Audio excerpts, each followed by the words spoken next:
individual empowered to shine. So get ready to be inspired. Our keynote speaker, Vincent Allen, who is the founder and the managing director of VAAV Industries and also our gold sponsor, takes the stage to ignite our imaginations, fuel our drive for the future, and including reigns as supreme. So please welcome him in a huge round of applause.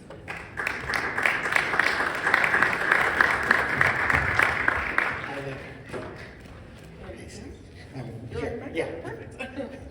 Sneak past you again. Can everyone hear me okay? Yeah. All right.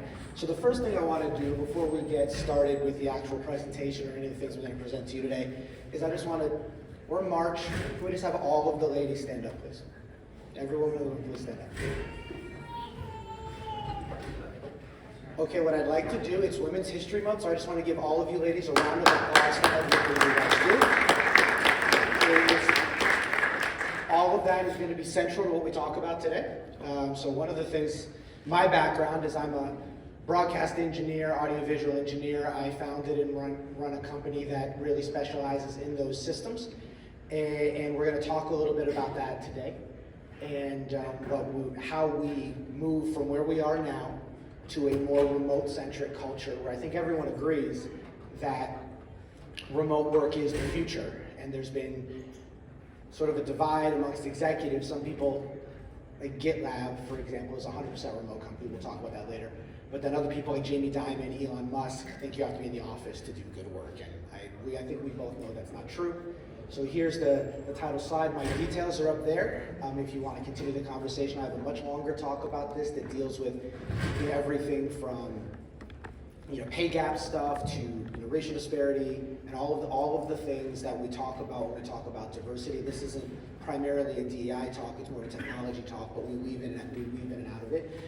So let's just get started. So during the pandemic, we saw that roughly 6% of the global population, there was a 6% increase in global productivity. Sounds like a small number, it's really not a small number.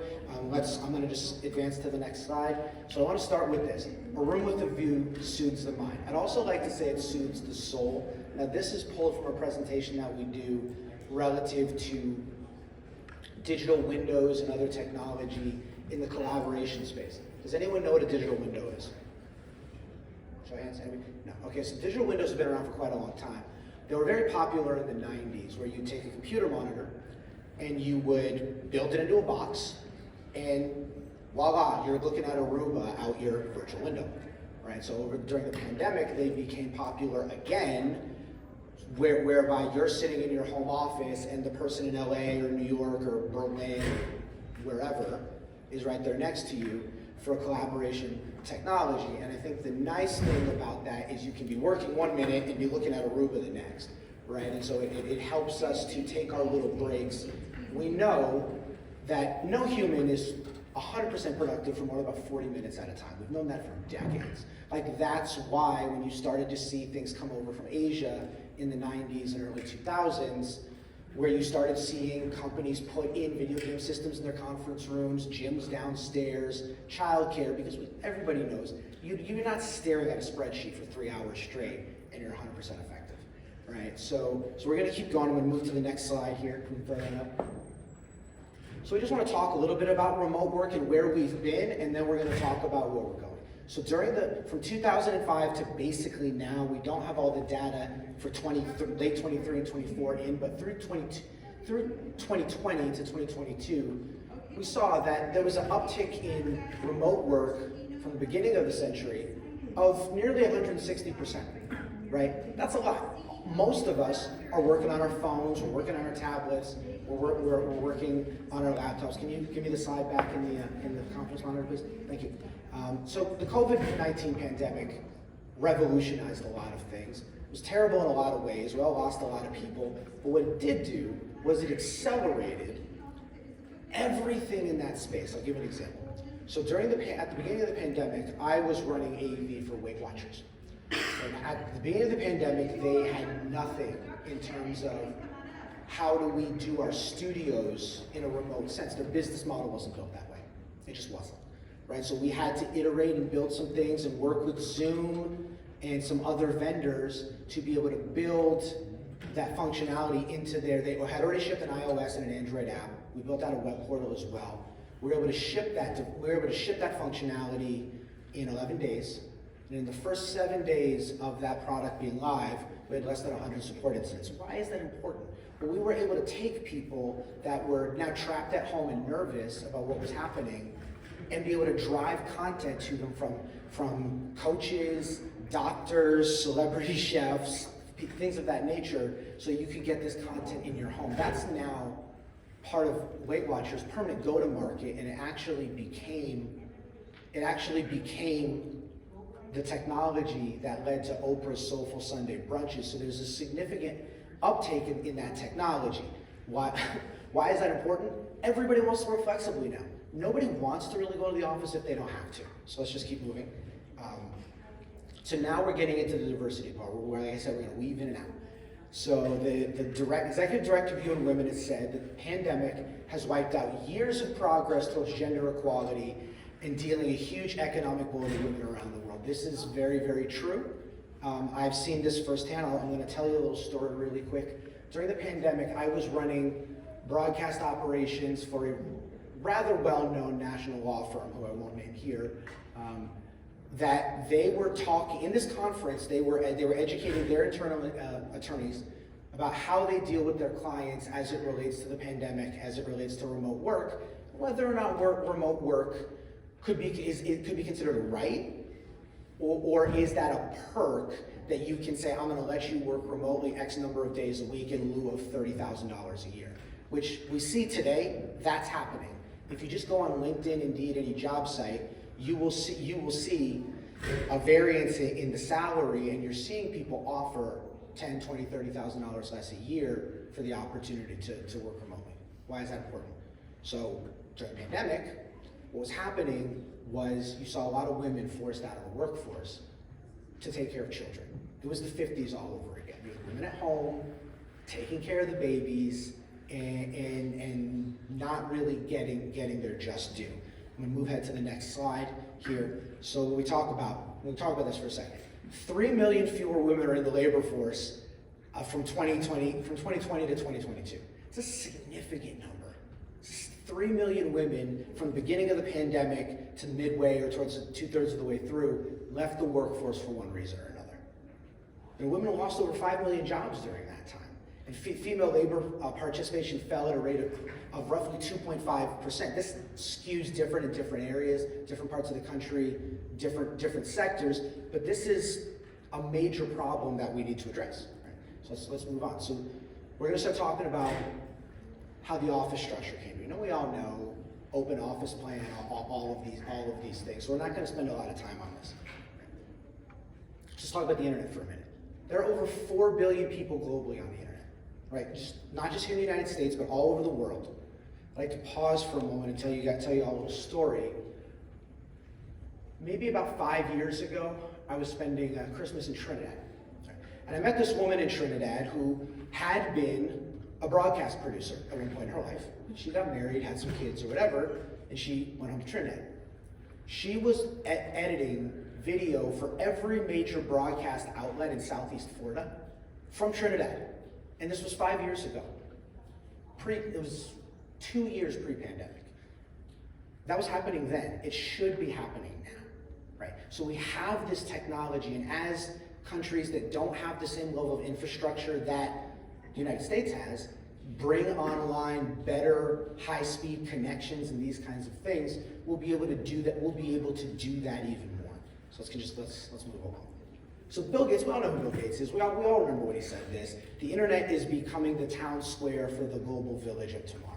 So let's sit there for a minute, right? We've all seen the situation where people perceive Facebook or Twitter, I guess it's called X now, as the global town hall, the town square, the bulletin board, where people argue about everything, honestly, and people perceive a right to free speech on these internet platforms. It's become how we converse with each other, right? It's become like this is being streamed out right now, and there are people that are watching it, that are taking advantage of the ability to communicate with someone from all over the world, and to communicate in very asynchronous ways, where you put up a video, you put up a picture and a post, and people will comment when they have the time or feel like it. So how does that impact what we're talking about today, but building these work systems of tomorrow? Right? How do we think about that? Well, during the pandemic, we learned that you don't need a conference room to be in a conference. Right? And maybe that's plausibly not a good thing. We've all had those days where it's from 7 a.m. to 6 p.m. is one big Zoom meeting, and you close your laptop at the end of the day and you just pass out. We all had that, right? I mean, I know I do, maybe I'm just old. we all have that happen, right? But we also know that it's much more productive. Those meetings tend to be more productive when you're sitting where you're comfortable, right? You're sitting where you're comfortable, you don't have a tie on, right? And you are doing what you need to do. But even in the context of the office, right? Who's ever, show of hands, ever had to look at a construction diagram? Anybody? Yeah, I do it every day when we're building out broadcast systems, conference rooms, and the like. I can tell you, reviewing a construction diagram, significantly more effective on Zoom or Teams or WebEx. You throw the diagram up, people are whiteboarding, circling where it needs to be bubbled or things need to change, and you literally have someone adjusting the diagram on the call, so by the end of the hour, the whole thing's done. Whereas when in the office, you have someone throw it up on the screen, someone's taking notes, and then you go back to the CAD team, to the drafter, and then 3 days later, you get your updated drawings, right? So just one simple example of how it's significantly more effective, right? We've got tools in my background. I started video editing before you could edit on a computer, right? Like, I have memories of working with the guys who made Final Cut in the first version before it was out, learning how to run Final Cut. And there's significant ways we can do online editing now that we just couldn't in the past, where you can literally stream your high-res content from the camera, right, to the cloud-based service, of which there are myriad, and you can have your editor right there and your producers and your director making notes in real time. These are not things you can do on set, right? Sets are chaotic places, right? I've been on 1,000 film and TV sets in my life. They're wildly chaotic places, and they're often not conducive to getting anything done other than that one shot, right? And so there are myriad examples of how we move forward into this. So let's talk about the traditional business gig, because I feel like most of us probably have come up through a cubicle farm to some degree. Most of our professional life is a life imitating art of the Dilbert comic strip. How do you do that? So we're talking about building these smart conference rooms, right? Smart conference rooms, smart meeting rooms, MPRs, all of these things. Well, what we're seeing is that you're seeing an integration, not just of AV and IT. We've been talking about that for a decade. But over the pandemic, we've seen an integration, a convergence, if you will, of broadcast technology. So all the stuff that runs CNN or whatever, right? And the AV stuff, right? Like right over here, when you do a really bad AV guy thing and point out the camera, this is a robotic camera, right? So you will see, if you watch ESPN, if you watch the Pat McAfee show on YouTube or ESPN, you will see cameras like this scattered all over his set. And that's going to broadcast on a major network. ESPN is owned by Disney, who also owns ABC. It's one of the oldest broadcast networks in our country, and they're shooting everything on robotic PTZ cameras. Now they're shooting them on the $20,000 PTZ cameras, but the technology is the same, right? And so we're seeing all of that converge in a way that leads us to be able to do things in a way that, we heard this panel before talk about fatigue. Zoom fatigue is what they were talking about, right? And just adapted for the VR space. But why does that happen? And how can we fix it to be able to get us to this place where we're working remotely in a healthful way, right? Well, one of the reasons Zoom fatigue happens is because our brains aren't designed to do this, right? We're not designed to look at the screen, look at the camera, look at the screen, look at the camera. Over and over and over again across the day, these muscles are not designed to do that, right? And so you get exhausted. It also just overloads your brain in terms of how long your brain is prepared to look someone in the eye, right? And so that it happens. So we've got to build in some things. Well, one of the things that we saw happen recently is there's a company called Hudley. Hudley makes video conference cameras. They're not so big, all right?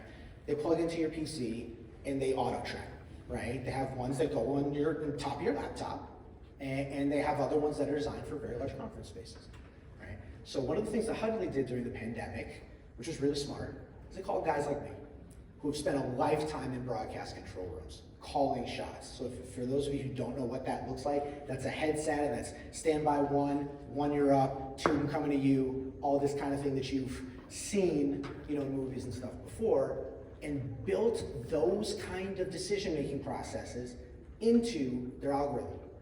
So it's called Hudley Director. Well, the cameras are the crew, the director is the network module, and you connect multiple cameras, you scatter them across the room, and then now it's not only just switching to the person who's chatting, but then it's taking a reaction shot of the room, and science tells us that is significantly easier for us to look at. Why? Because we're used to our entire lives watching that on television, right? Where you go to church, right? If anyone goes to church or any sort of house of worship, nowadays, everyone's got a live stream at their house of worship, right? So you're used to seeing camera shot of the speaker, audience reaction shot. We're conditioned to it, so it's significantly easier. Let's throw the PowerPoint back up, please. So again, another quote, doing a keynote, why not quote Steve Jobs, right? Technology alone is not enough. It's technology married with the liberal arts, married with the humanities, that yields the results that makes our hearts sing. Steve Jobs. I don't think anybody in technology would argue that Steve knew what he was talking about. Most of us have an iPhone in our pocket because of his brilliance. He was so committed to that. I happen to have one of my cousins was an executive at Apple at this time. When the iPhone was coming out, Steve was so committed to it being revolutionary that he had the only one that existed. The only one. And there were executives that left because he was not willing to communicate to anyone else in the company or anywhere else that they were working on it, and they felt like Apple needed to be moving in the direction of telephony and music together, which is what they were doing, but they just weren't telling anybody about it. Steve knew, all that to say, Steve knew what he was talking about, right? And so when we build these systems, we have to build them with usability, ergonomics, the customer experience in mind. All too often, when we build these technological systems, not to put too fine a point on it, but AV is usually the redheaded stepchild, right? In the construction process, everything else happens first. The fire safety systems, fair enough. The elevators, all of the construction, AV goes in last. And so you usually get the bottom of the barrel in terms of everything, right? And so what we have to do is we have to change the paradigm on that and start thinking about these systems, maybe not first, right? Because fire safety is kind of important, right? But sooner, right? Earlier in the construction and development process, so that we can build systems that work for everybody. Who here has seen the movie Kingsman? Anybody know that movie? So there's a scene very early on in that movie, I love that movie for this, where they're sitting at the headquarters around the table, and you've got the different spies who are scattered in their locations globally. Put on the glasses, right? It's one of the best Hollywood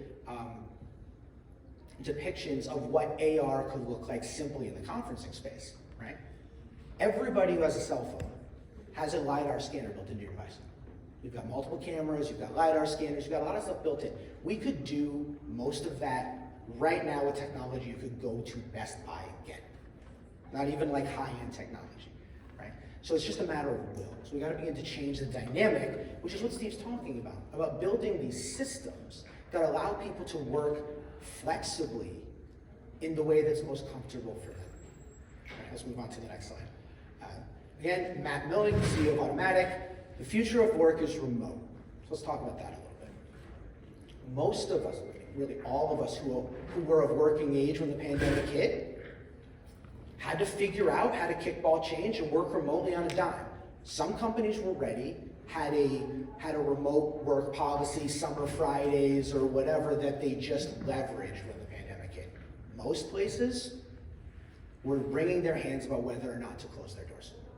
law firms, banks, hedge funds, all of these places have complex compliant requirements that are hurled at them by our government, and for good reason, right? Nobody wants their social security number or their financial records just appearing on the public internet, right? So there's a good reason for these compliance regulations, but it restricts what they were able to do in some ways, and they weren't ready. And so a lot of work was done during the pandemic to work on that, right? So how do we do these things? What technology is out there that can help us with this? Well, let's talk about Zoom fatigue again for a second. One of the things, who's seen the Aveeno ad during the pandemic where Jennifer Aniston is in the Zoom call on one side and then there's the actress on the other? Okay, so that was me. My team worked on that, and what we did was we built a system. We built a system called Skytron for a company called American Movie Company, and basically it's an iteration of a reasonably well-known film tool called an Internet2.0Conf, where you're doing an interview where people can see each other in the teleprompter. So we iterated on that and built that for that client and others, and with the goal of being able to do this kind of stuff. So Jen was in a studio in LA, never saw the director or the other actress for 1 second, not the entire shoot, right? The other actress was in a studio down in rural New Jersey where the wireless signal was very bad, right? It was almost non-existent. We had to fly in some specialty technology to get them online, but where they could see each other across a proprietary basically video conference. Like it's basically Zoom, but just leveraging a different application, and they could communicate. But the thing that it also did was that it allowed the director to be anywhere in the world he wanted to be.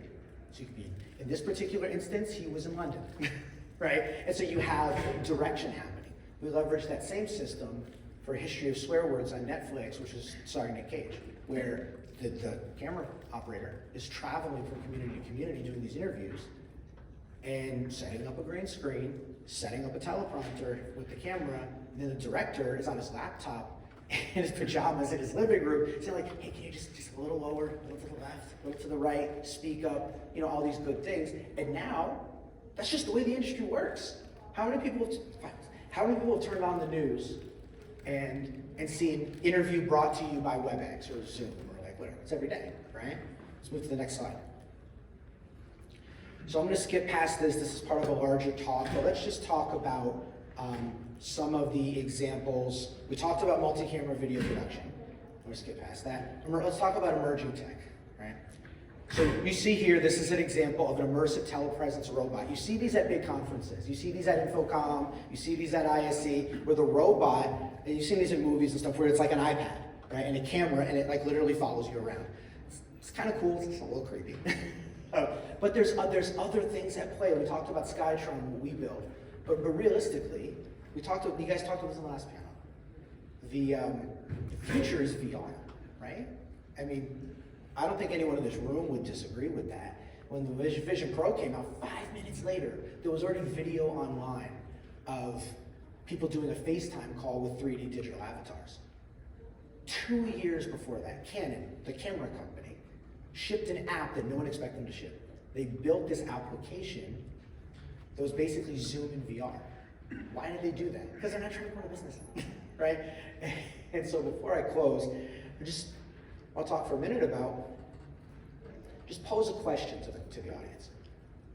Do y'all think that you would be more productive if you could work from wherever you wanted to? And just put on a headset or put on a pair of glasses and just see your counterpart in your glasses and be doing your work, and then take a break and go make lunch for your kids or go pick them up from school or whatever it is, throw a load of laundry or whatever else it is you need to do in your life. So a lot of these CEOs who talk about work-life balance isn't real. It's not real because they don't want it to be. But today, we have systems. My company, VAAV Industries, has built systems and is working on systems to make that easier and to build that out. So if you'd like to continue this conversation, my information was up on the screen before, and I'll be around. So if there's any questions, I'd like to leave a couple minutes for questions if you have any.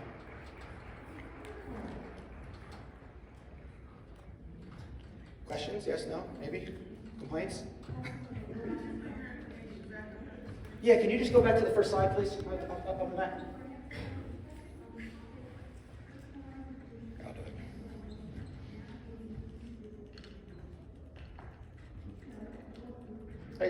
Sure.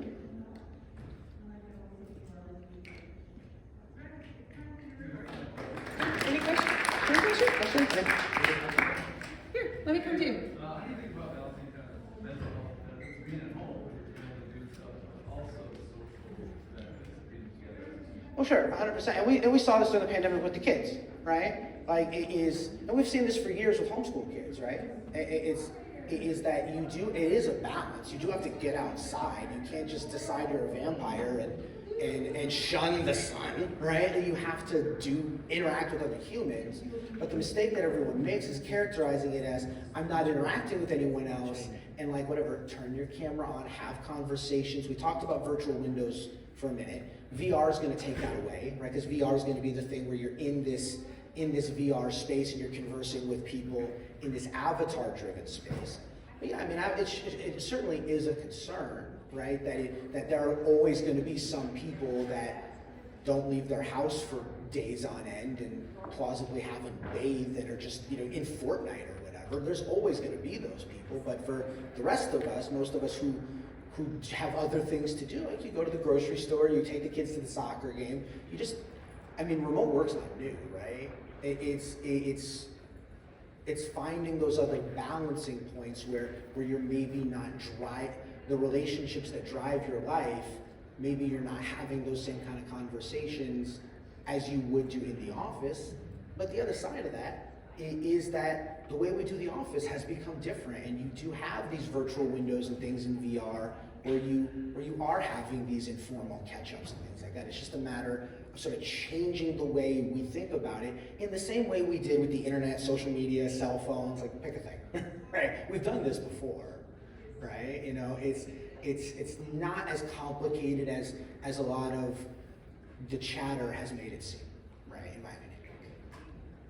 Anybody else? Give it up one more time for Vincent Allen. Thank you.